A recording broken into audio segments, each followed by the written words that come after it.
Olá, tudo bem? Mais uma vez, professor Leanderson aqui com vocês, para a gente revisar o conteúdo referente ao bimestre 2, ok? Então, hoje vai ser nossa última aula de revisão e vocês vão estar fazendo uma atividade direcionada sobre todo esse conteúdo que foi revisado nessas últimas aulas. Então, o que eu trouxe para hoje?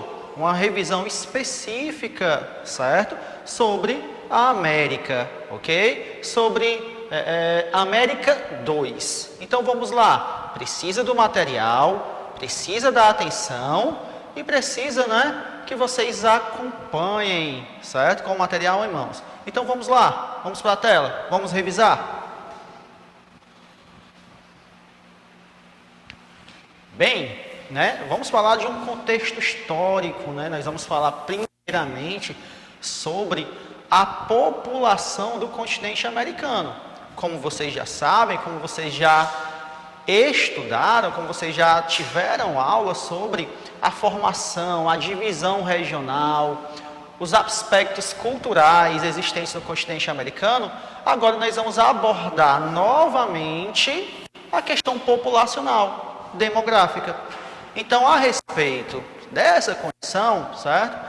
Nós podemos destacar, a população do continente americano é de aproximadamente 958 milhões de pessoas. Um número elevadíssimo.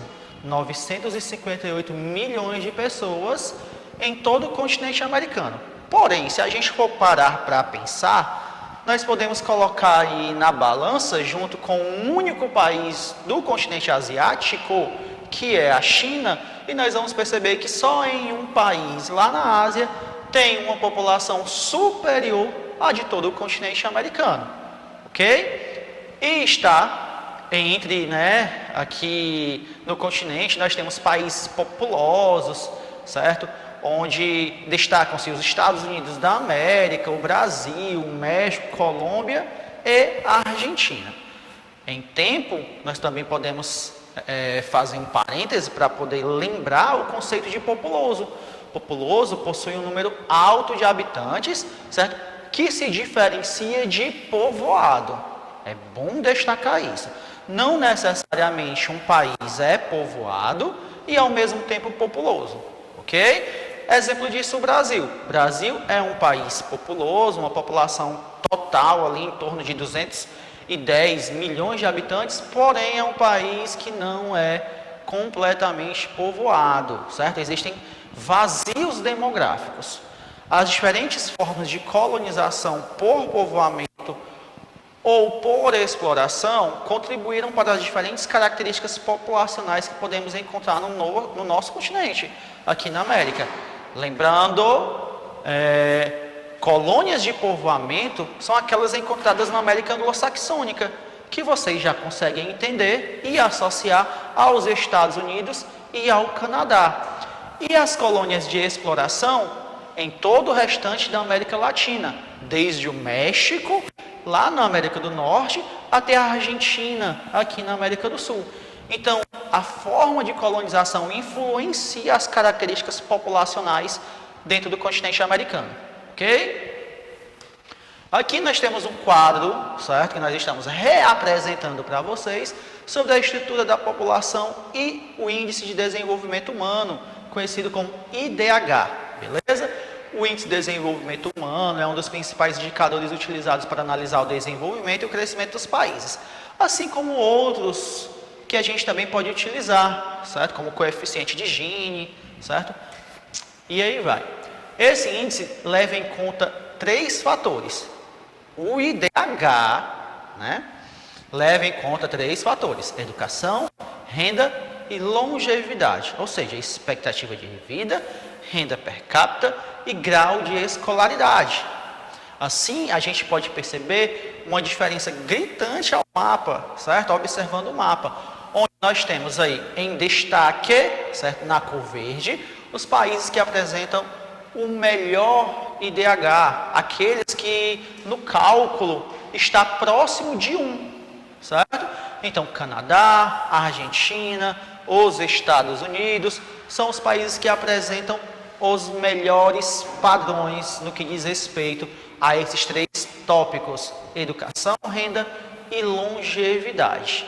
Ao mesmo tempo, a gente percebe o quê? Uma diminuição do IDH e a gente percebe países intermediários dentro do continente americano, né? Como o Brasil, como o México, certo? Entre outros. E há aqueles também que apresentam IDH muito abaixo, né? Ali com problemas. Lá na América Central, mais precisamente, nós temos a maioria desses países. Um grande exemplo é o Haiti, beleza? Passando um pouquinho, nós vamos falar sobre a composição e as características da população dentro do continente americano. Assim, na composição predominam os brancos, que vieram, né, e trouxeram aí no período das grandes navegações as grandes influências que são referência, certo? No nosso cotidiano até hoje. Em menor proporção, os afrodescendentes, que vieram trazidos também em um momento de escravidão, os indígenas nativos e outros grupos.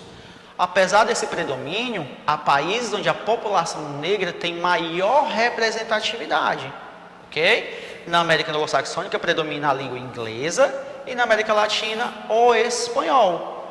A exceção é o Brasil, onde a língua oficial é o português. O Canadá tem duas línguas oficiais, vale destacar, o inglês e o francês. E sobre a estrutura etária da população da América do Sul, América Central e América do Norte, está representada nas pirâmides abaixo. Em ordem, nós temos aqui, de vermelho, nós temos a pirâmide etária da América do Norte. No centro, pirâmide etária da América Central e a pirâmide etária lá em amarelo da América do Sul. A gente analisando, nós podemos perceber o quê? Que tem formatos diferenciados, certo? Na América do Norte, nós temos já uma diminuição na base, ou seja, a quantidade de crianças que vem nascendo ano a ano vem diminuindo. A taxa de natalidade é menor. Agora reparem na América Central e façam uma comparação entre esta pirâmide e esta pirâmide. Nós vamos reparar que na América Central, certo, já há uma maior taxa de natalidade. Mas, ao mesmo tempo, nós podemos olhar, certo, observar as diferenças lá em cima, onde na América do Norte nós vamos ter um efetivo aumento, né? A pirâmide fica mais larga, assim, representando uma maior expectativa de vida. E aqui não, né? Nós temos poucos, assim, a expectativa de vida na América Central é bem menor. Eu costumo dizer em sala que, ao analisar rápido as pirâmides etárias, se a gente perceber um formato triangular, como nós costumamos, né, nos atentar, nós vamos logo associar a países que estão em um processo de desenvolvimento ou subdesenvolvimento. Em outras palavras, países que apresentam dificuldades econômicas, países pobres. Então, reparem as três pirâmides, ok? E aí façam as suas comparações. Percebam que lá na América do Sul, nós estamos diminuindo a taxa de natalidade. Professor, eu não vejo tanta diferença entre a América do Sul e a América Central. Realmente não. A América do Sul está em um processo à frente da América Central no que diz respeito à transição demográfica. Transição demográfica. Então, a América do Sul está já, certo, em processo de mudança, a caminho, certo, de uma estruturação maior. Sobre a dinâmica populacional, certo, nós podemos perceber a distribuição espacial, ok? Onde nessas áreas avermelhadas, nós vamos perceber o maior fluxo de pessoas. E quanto mais claro é a imagem, nós vamos ter, certo, vazios demográficos. Então, reparem que no Brasil, nós temos a maior concentração populacional no litoral, que está associada à época da colonização, onde os portugueses chegaram e estabeleceram os primeiros fortes no litoral e com isso, né, criaram os primeiros vilarejos e dos vilarejos as primeiras cidades, certo? Então, historicamente no Brasil, nós temos ali uma população predominantemente distribuída no litoral e um vazio demográfico no centro. Um vazio demográfico no centro. Lá nos Estados Unidos, a história é parecida, né? A ocupação do território norte-americano começa também no Nordeste.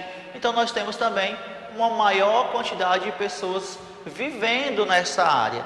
Já lá no oeste dos Estados Unidos, ainda temos um grande vazio, assim como no Canadá. Agora eu pergunto a vocês, o que impede a formação de vilarejos, de cidades, com grande concentração populacional nessa região? Pensem aí. Isso mesmo que vocês estão pensando. O frio extremo. O frio impede da população, certo, se estabelecer nessa região. É uma área que não é atrativa. Beleza? Daí nós vamos fechar, né, falando um pouquinho sobre população urbana e população rural. Só para lembrar, a população urbana é aquela que está presente nas grandes cidades, onde representa atividades comerciais ligadas ao setor secundário e ao terciário, e a população rural fica, né, ali empregada no setor primário da economia. Vale lembrar que a população urbana vem em uma crescente mundial, né? É um período de transição, onde a população era predominantemente rural e a partir da industrialização ela se torna predominantemente urbana. E com essa urbanização feita de uma maneira, né, em cima das coxas, vários problemas urbanos são destacados, como trânsito caótico, violência, poluição, entre outros. Problemas estes que são encontrados nas grandes cidades. Ok? Então, hoje nós finalizamos essa região. Espero que todos possam fazer essa atividade para concluir bem esse conteúdo. A partir da próxima semana trabalharemos um conteúdo específico, novo, certo? Então deixo aqui meu abraço e até mais.